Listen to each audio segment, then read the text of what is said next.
and welcome to the DeFi Download, a show about decentralized finance and all things crypto, where we dive into the details of the projects, assets, and services that are driving the DeFi revolution. I am your host, Piers, CEO of the decentralized finance protocol Radix, a public ledger entirely focused on bringing DeFi into the mainstream.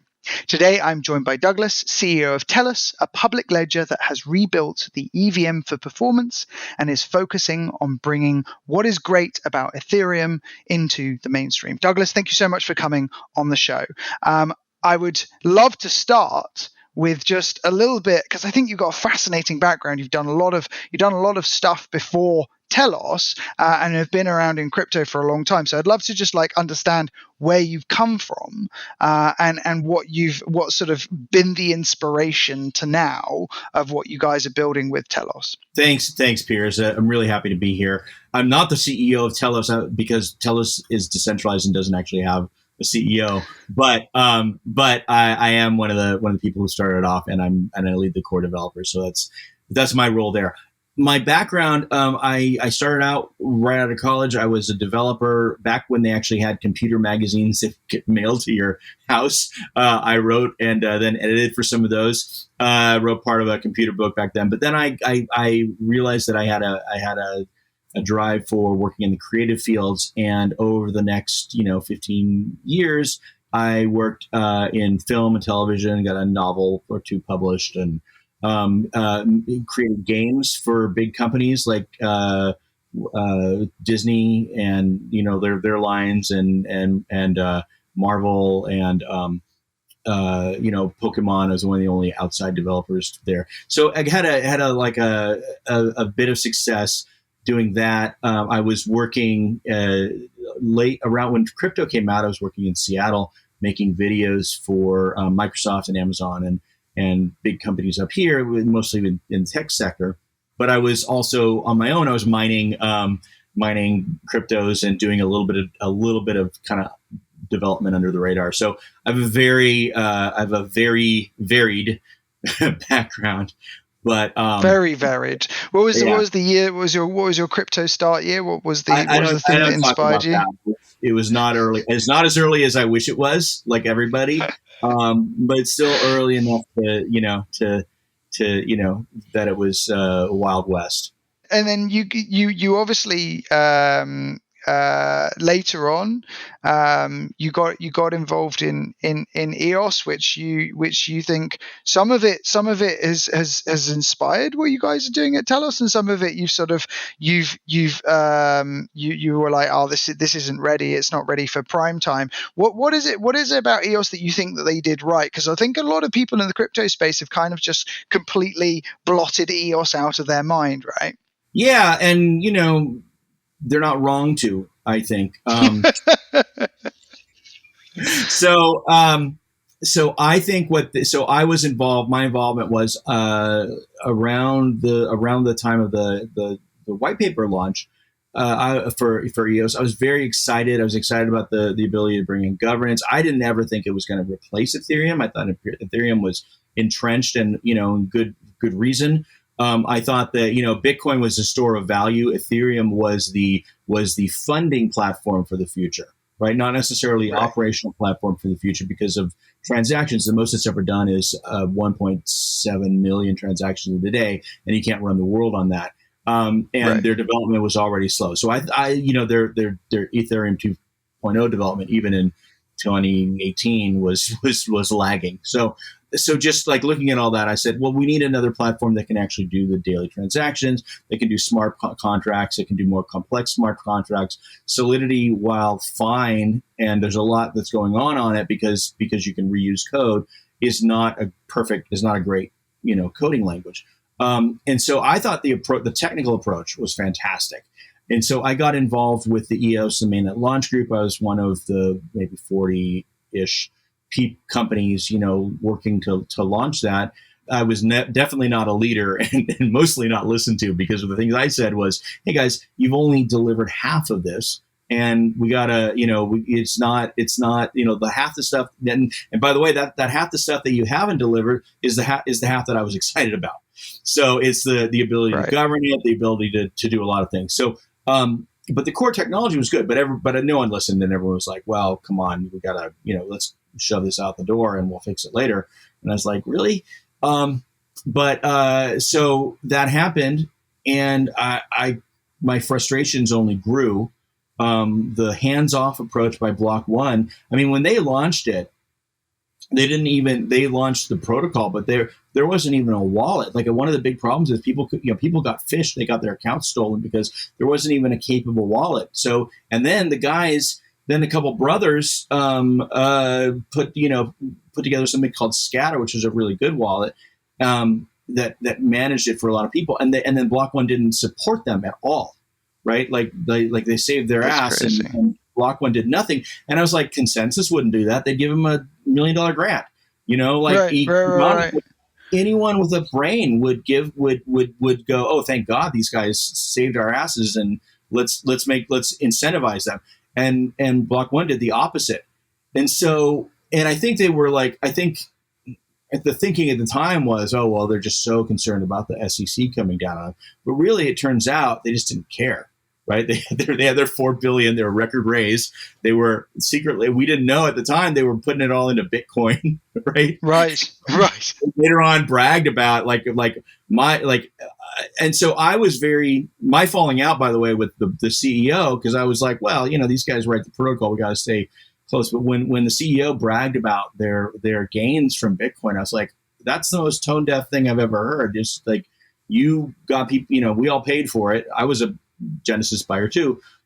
We paid for it, and you guys didn't, and you guys promised to support this ecosystem. Without supporting the ecosystem, it's not going to happen. So all the little telltale signs were there in the first month, actually. And I said, this is not going to work. It'll take a while not to work. Things never die as quickly as you think they will. But because there's a lot of money in it, but the writing was on the wall for me. And so I, at that point, said, there were other people who were also kind of grumbling about this. And I took a lot of the thoughts that they had and some thoughts that I had and put them all together and wrote something up and said, I think this is what we really should do if we want to make it work. Including get rid of the extreme hyper centralization of the ownership of it.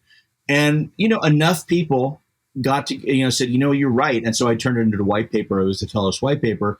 And that, if I wouldn't recommend anyone go back and read it now. It's such an old document. It doesn't really reflect, the modern life of the chain. But, for historical purposes, it really did, a lot of it reads just like what, like a description of the current EOS landscape, which, Block One is out of that, right? They're doing their own thing. They're launching their exchange.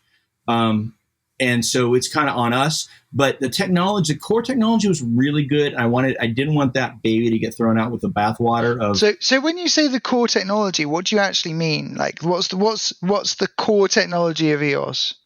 The core technology of EOS is the operating system, the EOSIO software, which is written in C++ and lets us write contracts in C++. It runs using delegated proof of stake. It's a consensus mechanism. It runs WASM, WebAssembly, assembled language, it's compiled language. Sorry. So it does a lot of things that are really good, and it's very extensible. They never fully built out the parts like the governance and some of those other pieces that they promised, but we built that out on Telos ourselves. Right. And now other chains are using that to some extent.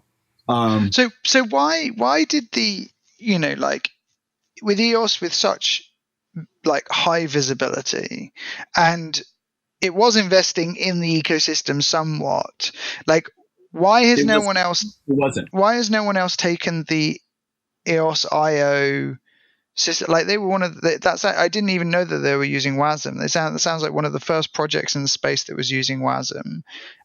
Why is that development environment, the EOSIO, not really taken off, or has it? And we've just looking at the Ethereum ecosystem and haven't really noticed that people are building with it, and that it's actually got some really good tools there.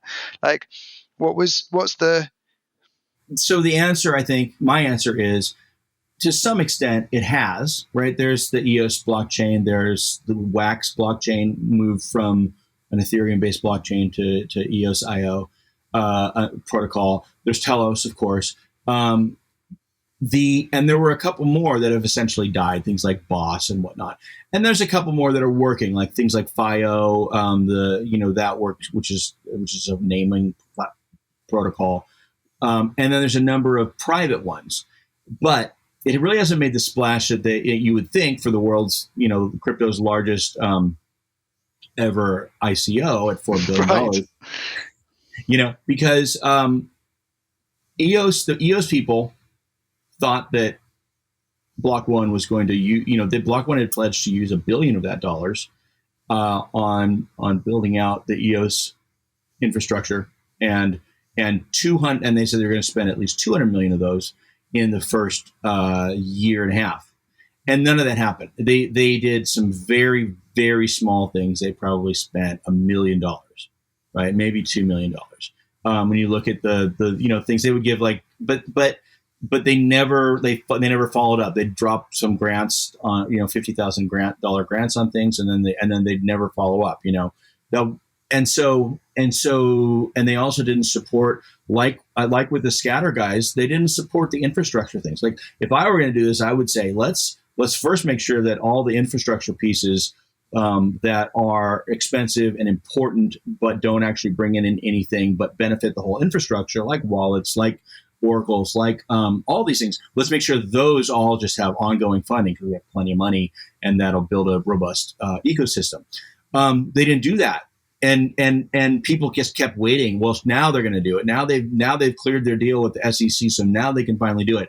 And Block One was like, yeah, we're going to do that. Yeah, just wait. But they never did. In fact, even their own products like Voice and now Bullish, they brought out on EOSIO software, but they didn't bring them out on EOS. And people felt really betrayed, and I think rightly so. Now the difference is, on Telos, we knew they weren't going to. We knew they weren't going to support us. I don't know why they wouldn't. You'd think they would, but we had the very clear sense they weren't going to, because they didn't. We talked with. We had a great relationship, and still do, with the protocol team. The people, that's 15, 20 people in the company, and the rest of the people are doing other stuff, and they had no idea. So we knew they weren't. So we built our own funding platform. We used it. We completely bootstrapped from nothing, right? And this is a chain where we gave away everything, except we kept 120 people built it, and we split 5% of it amongst ourselves. And so it's not like anyone had like some 40%, like Ripple, so you could just like, oh, okay, we'll keep funding this until it works. It was true grassroots community thing, but we knew that if we actually built this funding thing, that we could keep going. And that's actually how we've done it. And it's a really interesting study and contrast in having all the money in the world, but spending none of it, or having no money at all. and spending, but applying it extremely well, being very, very cautious. I think it's an incredibly important thing. Like, I think that the landscape of startups is peppered with examples of overfunded startups that fail, and startups that have to be scrappy that succeed because they understand the concept of resource allocation in a way that you just don't learn if you have all of the money in the world, because you have all of the money in the world and suddenly you don't, and you haven't built a revenue model. You haven't. It's totally what we're seeing. Yeah. So right. if you start out with a bunch of money, but then it slowly goes down and down and down. You do a bunch. You spend money stupidly because you have a bunch, right. And then you get used to spending money stupidly, right. And it's hard to bring that financial discipline back in. But right. We started out with no money, so we were like extremely flinty, skinflint type people. Like, we just didn't have. We literally. And it's amazing when you don't have money, how much stuff you can get for free or a lot cheaper than you'd expect. Like how much you can just like sort of grind, you can hack, you can like be like, oh, we don't need this, we'll just get a little bit of this and a little bit of that, and then you run more experiments and you find out what works. And yeah, I think it's a rite of passage of every company, and I think very few. It happens less in the crypto space, which I think is sometimes a problem for projects. Like a young team that's never built a company before getting a huge amount of money up front, or an inexperienced team getting a huge amount of money up front, it can often lead to worse results.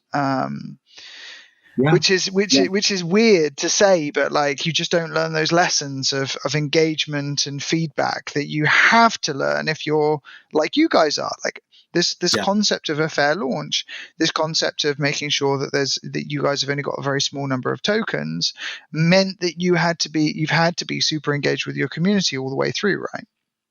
Yeah, and the community is amazing, and that's like I always say that protocol's layer 1, community is always layer 0, right? It's all like, even if you look at something like Steam moving to Hive, right? That's like the product, everything changed, right?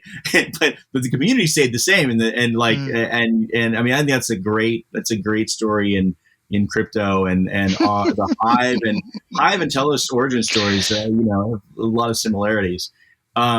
Justin Sun came in and tried to buy part of your governance token, did he? Brought it up.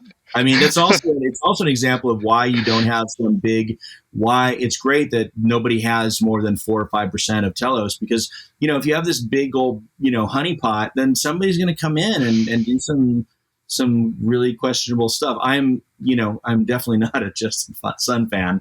I think that's so yeah, and like I used to make, so when I was working in film, the reason to do all the other stuff was so that every once in a while I could make an indie film, and so we had no money, and I had raised money and I'd done my best, and but at the end, like I didn't like the feeling of going back to an investor and going, hey, here's some of your money back that we made, but you're not getting all. We made film, but it wasn't profitable. So right. So here's some back, and most of them said, oh yeah, most people don't get any back, so thanks. But I didn't, having those twin feelings, first of not liking to not liking to tell people I was going to make them money when I wasn't. That was just something inherent in me, because I'd had that experience before a couple times, and through best of intentions and hardest work, but just the business. And also, so I didn't want to sell anybody a bill of goods, and EOS had been sold, in part of it entirely valid, but a lot of it also just a bill of goods that still hasn't been delivered 3 years later. So, yeah. but delivered 3 by years us. later, and an embarrassing amount of funding. So let's talk about what you saw as the things that needed fixing, and what you're trying to fix with Telos. So yeah, just take me through what the key things that you saw needed, that were problems, and that you guys with Telos were like, okay, if we do it right, we can solve these things. Okay. Well, in the big picture, there were a couple of niches that were unfilled at that point. And the biggest one was anyone who would walk the walk, right? So there was, in 2018, and since it's only gotten worse, really, there's a lot of things about hey, crypto's going to change the world and do all these things, but there's a lot less actual building of any of that than there was talking about building it. So that was important. I thought that tied to that, there weren't a lot, almost everything was some kind of money grab, right? And then it screwed up all the tokenomics, even if it was like a well-intentioned money grab. Just the fact that you want to save, somebody was going to own 40%, completely, pulled the rug out from the concept of decentralization, and no one was doing that, because it means if you don't do that, there's no end game where you walk away rich really easily in 6 months, right? And of course everyone would like to do that, but I was really trying to get something where it would be successful long term. And so what I wanted to do was what I thought there's a niche for somebody who could actually deliver on those promises. So really build stuff Don't take it all. Be truly decentralized. And that's why, normally I wouldn't correct anyone about being CEO. Right. And Yeah, being CEO. I'm sorry.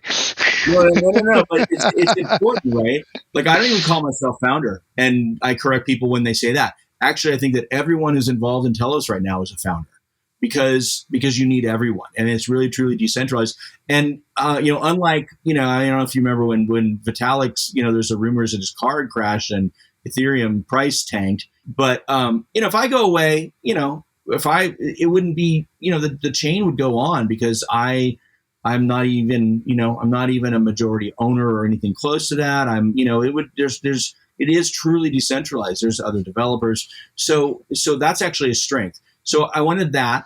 I also That's really interesting. It's interesting. Let me give you a couple of counter arguments to that, and I'm Okay. curious to see what your sort of reaction is. Right, like, the greatest moments in human history often happen as a result of great leadership.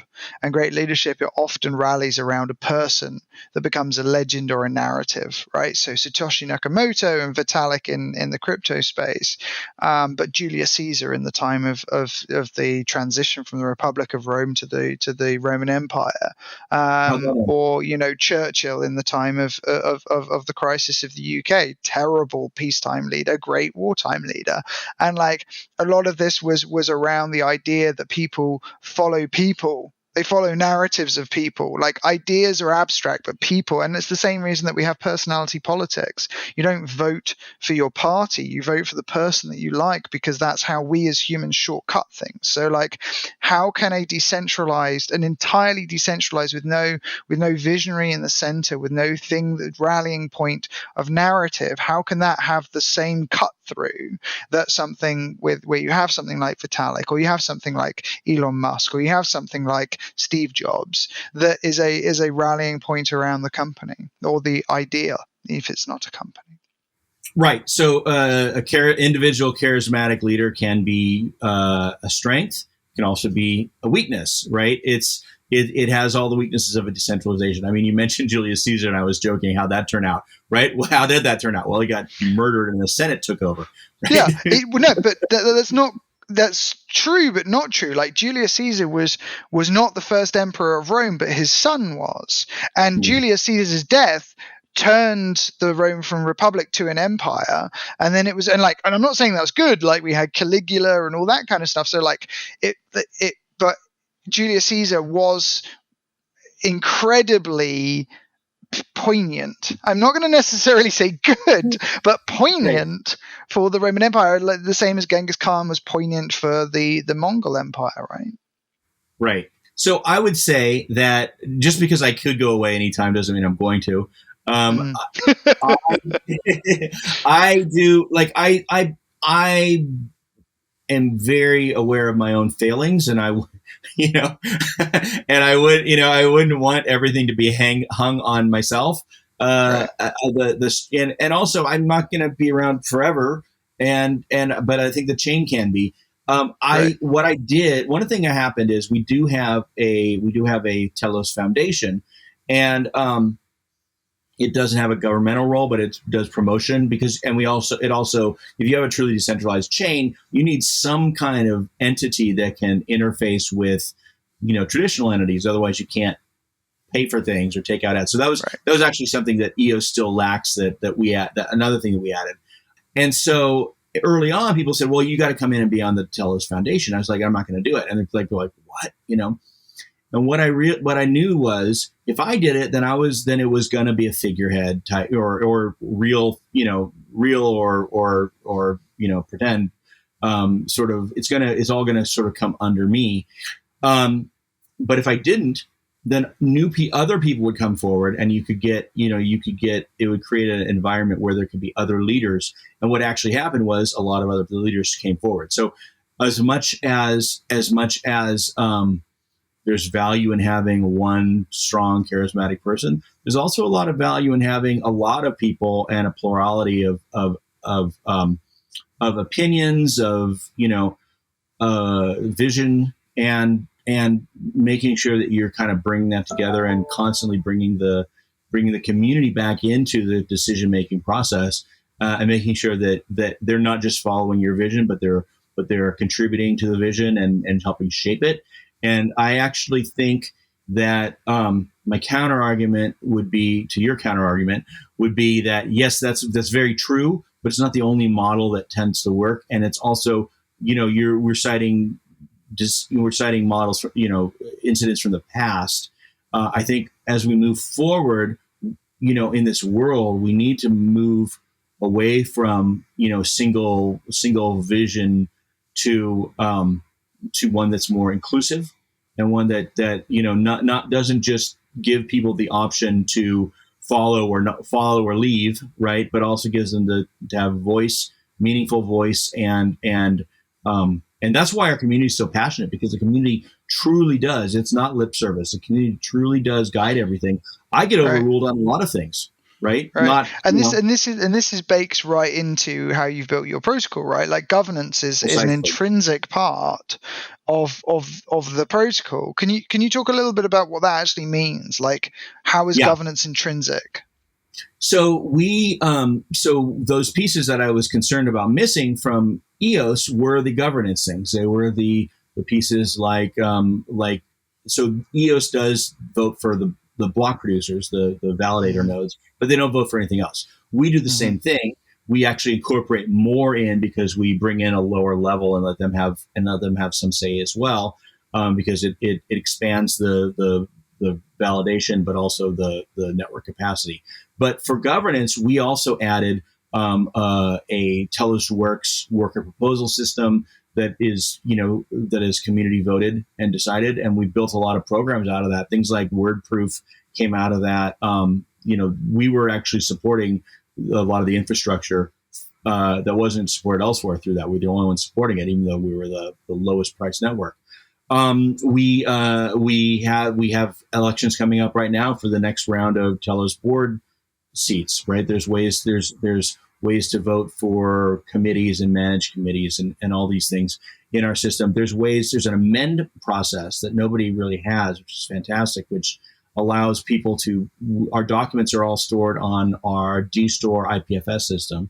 And then as hashes, the clauses are hashes, and then the clauses can be replaced by these votes. And it's called the Telos amend system. No one's done it. It's really an amazing way to do decentralized voting on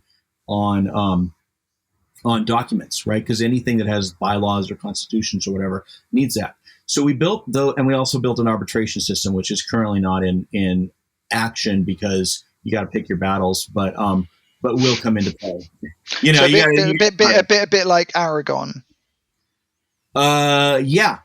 Yeah, okay. A bit like, right. but more robust. And then, like Aragon, we decided it's not just the platform that needs it; it's everyone on the platform. So we actually did a rebuild of that, so that we extended it to any dApp on the platform. And now we're about to extend it to other chains through smart bridges to be able to vote. And so this is very extensible. It's modular. You can pick the parts you want. You can configure them however you want. And these things make it, like there's no other layer one protocol level governance system that can be used by anyone. And that means that people only have to comply, only have to program to the system. They don't have to program their own thing. It removes the risks. Oh, so this is a toolbox also for projects that want to build on top of your platform. They have like the ability to do governance built off the back of your governance system. Yeah, really configurable, really modular governance. They can use it for and DAOs can use it. Like now in the United States, we have the state of Wyoming has added a legal entity type called a DAO or a DAO LLC, Wyoming is like a sparsely populated state in the Midwest, but they were the first ones to have a LLC, which is actually the United States version of like a limited. So they seem to be their leader in this area, and they've done DAOs.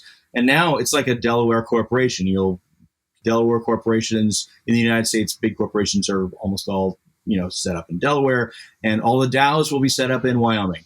And we've got and they'll all use, probably most of them will use Telos Decide, because it's just such a great toolbox for any company to use. And we've also we just released, my company GoodBlock has released Decide Voter mobile app, which is a mobile app on iOS and Android, and it's just like a great interface for this, and growing all the time. And there's nothing else like it. There's if you go and look at decidevoter.app and you look at like what that does today, there's no it because Telos is so fast, it's just as fast as any other mobile app, and there's no cost to use it as a voter. There's a small cost to set up a ballot or set up a group, which helps run the chain. But as a voter, there's none. So like there's like zero friction, and it's really easy. It doesn't hold your keys. We use an outside trusted wallet from Graymass Anchor for that. And so it doesn't track anybody. It's like an ideal app. It's a free app, and it's going to just revolutionize governance. So for like someone who builds on the Ethereum ecosystem, who is familiar with, let's say, how Aave does their governance, right? Which is snapshot voting. You've got you have it's easy to prove that you own a wallet, right? That has keys in it. You don't have to do the proof on Ledger. You just say, okay, there's a vote open. You go to this website, you connect your MetaMask, you vote on a thing, it collects the votes, and at the end of it, it goes, okay, well, this is the snapshot of what the decisions were. There's no cost to the voting, right? It's just proving that you own gas cost for voting. Is that true? I mean, there's the proof, there's the signature. You have to prove that you own the wallet, but it's not very expensive. Like it's the login with MetaMask thing, rather than actually submitting a vote on Ledger. Like you're just going, I'm proving I own this wallet, and with these tokens in it, by signing with my MetaMask account, right. and then I vote, but my vote isn't on Ledger. My vote is just in the snapshot system.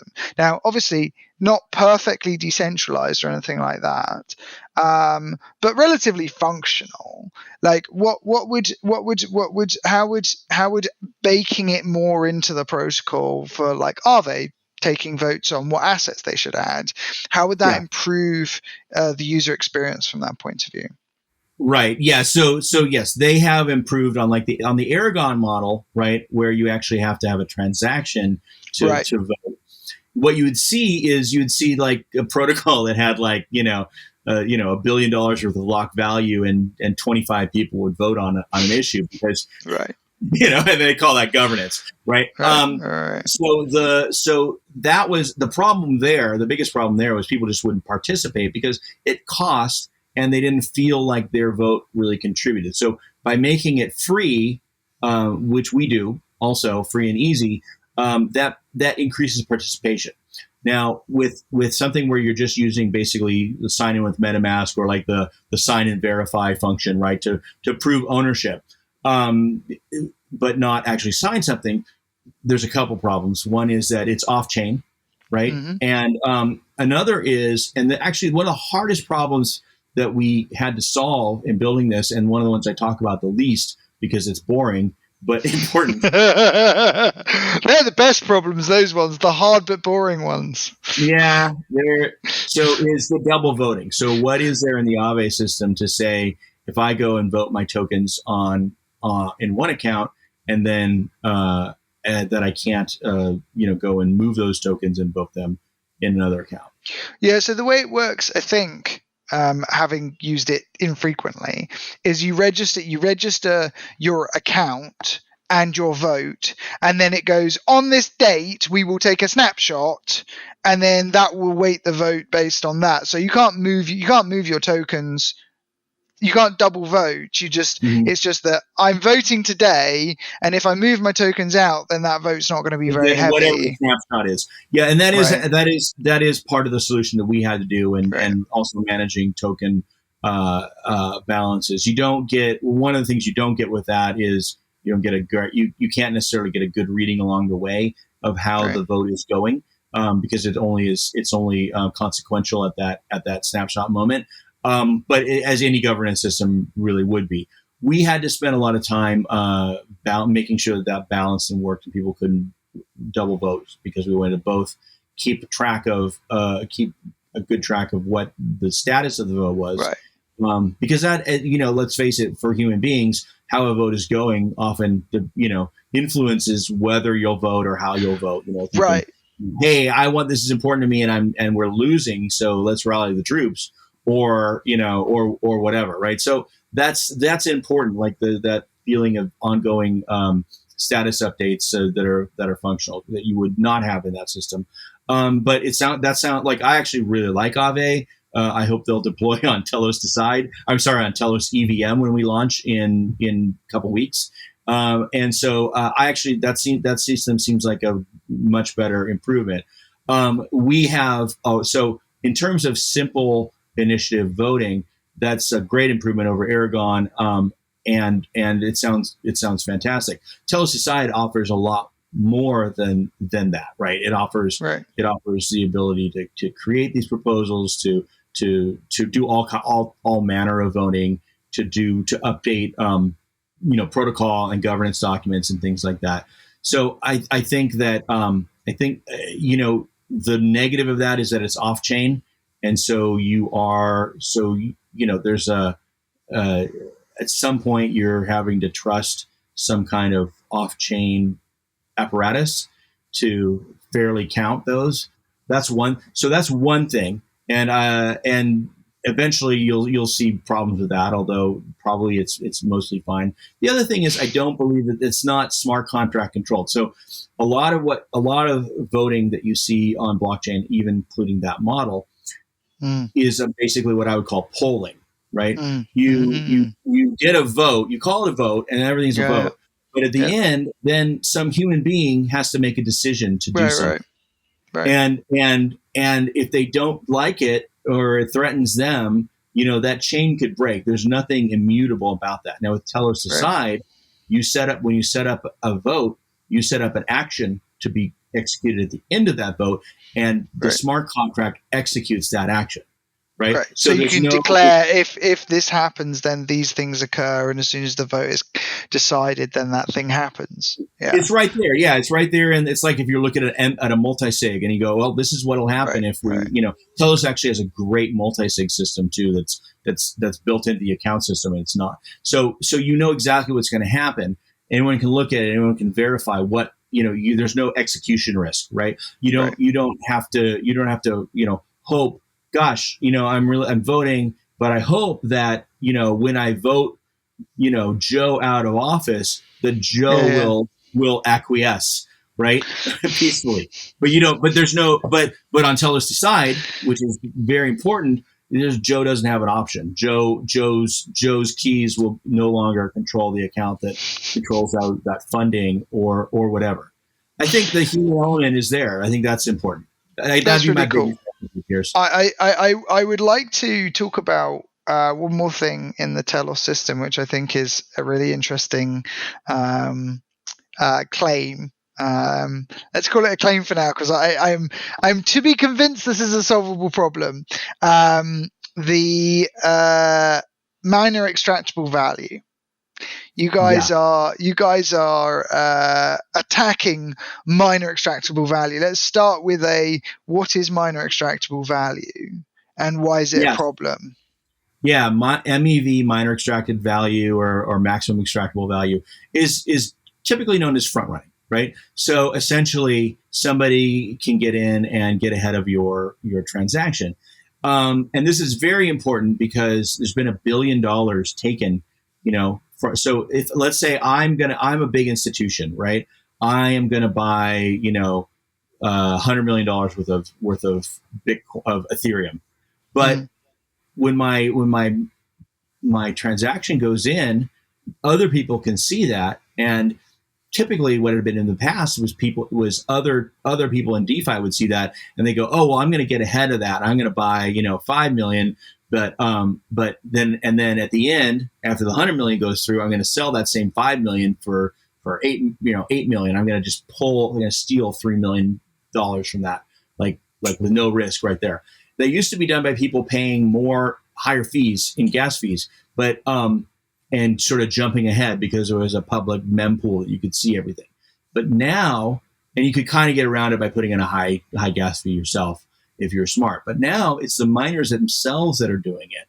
And that's how they're extracting value. And they have to do this because the London hard fork cut all their fees significantly. So, they the developer said, oh, I'm sure that miners will be fine if we take away the way we make money, and they won't lash back at all. They don't want to keep making money. Of course they do. And so now the mining pools themselves are the ones that are front running your transactions. I call it the DeFi tax, actually. And there's websites out there that'll show you exactly how much has been stolen.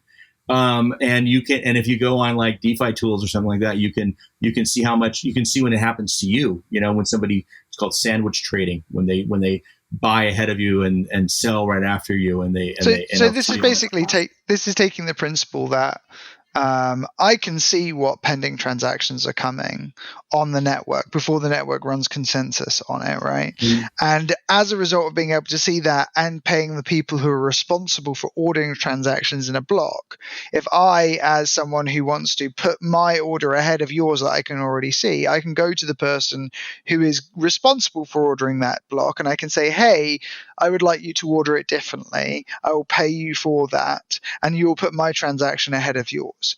How does Telos stop that? Yeah, exactly. Like they now, like it now does an end run where you don't even submit you submit to a different system. So Telos is the only one that's not based on Ethereum, Go Ethereum. Our Telos EVM, which is coming out in a week or two, it's already in audit. It's the only one that addresses that, and addresses that because we have, first of all, we're much faster. It's half-second block times, so there's a lot less time for bots to react to that. But that's not the main reason. The main reason is that it's first in, first out transaction processing. So because how can you prove that it was first in, first out? If you don't have consensus on order until you have consensus, how do you know what the order a miner receives something in as? Right. And also, all nodes don't have the same view of what transactions came in what order because there's latency on the network. True, but we have a governance, because we have a governance system. We can have rules about how the validators, called block producers, can act. And we have a specific rule against reordering for profit. And it's easy enough to, it's not hard. The problem is not seeing when MEV is happening, right? It's not like, that's very easy to see. And so what it means is that the block producers, if they were to do that in their own, first of all, there's less time to do it, to do the computations and scan everything and see it. But if you see it, you can, then there's a punishment, and they get removed. The protocol, the other block producers remove them from being able to be block producers for a year. So there's a high risk to them. Right. And again, this is delegated proof of stake, so it's voted by the users. So there's also, even if they could come back in a year, their reputation is shot. And so it's basically punishment of activity via by secondary means. Like, it is possible, but there's a punishment for doing so. Sure, anything is possible. Most importantly, it's much harder. It's very hard to do it because, number one, it's not, you don't have 12 seconds to work with. You don't have 12, so in Ethereum, you have like 12-second, 15-second blocks, right. But also it's expected that the miners can pick any order that they want, right? That's the protocol. On Telos, it's half-second blocks, and they're first in, first out. So you can't, one thing you definitely can't do and wouldn't do until the network is really congested, which, we have about 100 times the capacity or more than Ethereum. So we're definitely not there yet and won't be for a while. You can't leave transactions. A transaction can't come in and then put it on the next block or the block after that. It's traveling much faster. So there's technically harder to do. The protocol itself, if operating as designed, it naturally orders them first in, first out. And you're right, there's latency. My block producer's first in, first out might be different than somebody else's, Right. but you'll never stop. In that's always going to be a problem in computer networks, right? Because that's just how they work, right? But Right. but the protocol is designed to do first in, first out, as opposed to pick any order that you want. So that is also an impediment. And then finally, as sort of a last resort, but very clear up front, everyone signs this contract on chain. That describes that this is prohibited.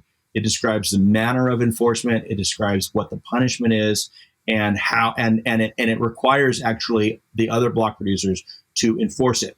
And so when you have all those pieces going in up front, there's an expectation of enforcement. Actually, one of the terrible things about EOS that really sunk it, I think, is that the block producers didn't enforce their own rules and then threw the whole rules out. And now you don't, Right. And now you don't know what is a rule. Like, nothing's a rule.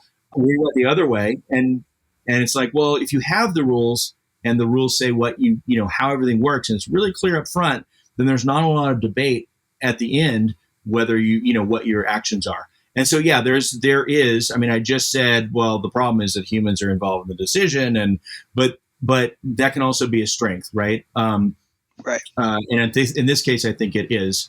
We've enforced, even when it's embarrassing to ourselves, we've enforced our protocols. And I think that's important. That's really, really cool. Douglas, it's been such a pleasure speaking with you. Thank you so much for coming on the show. Super interesting what you guys are doing. You guys are tackling some really hard, really sort of like less like hard problems that people don't think about so much, like as the fore, but make such a big difference to how the longevity of how successful something can be. So I massively applaud you for that. If people want to learn more about the Telos network, want to come and join the community, want to get involved, where would you suggest that they start? Great place to go is telos.net. And you can get free accounts there at wallet.telos.net. You can check out the governance system at app.telos.net. You can learn about our EVM, which is about to launch, and the rest of our roadmap on the roadmap page there. Very exciting. So telos.net is a great place to go. If you want to get involved and start using the Decide Voter app that I mentioned, it's decidevoter.app.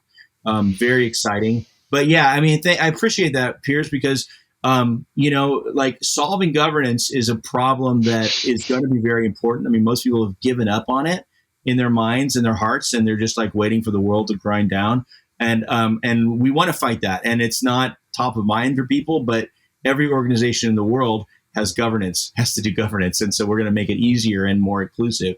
And then DeFi, people have just accepted these MEV problems. And I think that when Telos EVM launches really, in a couple weeks, where it solves that problem, and not only solves that problem, but has like 1/1000th the cost, 100 times the capacity, and 30 times the speed of other platforms, I think people are really going to be excited about it. So thanks for letting me talk about that. I appreciate it. No, you're very welcome. And have a wonderful rest of your week. Thank you. You too.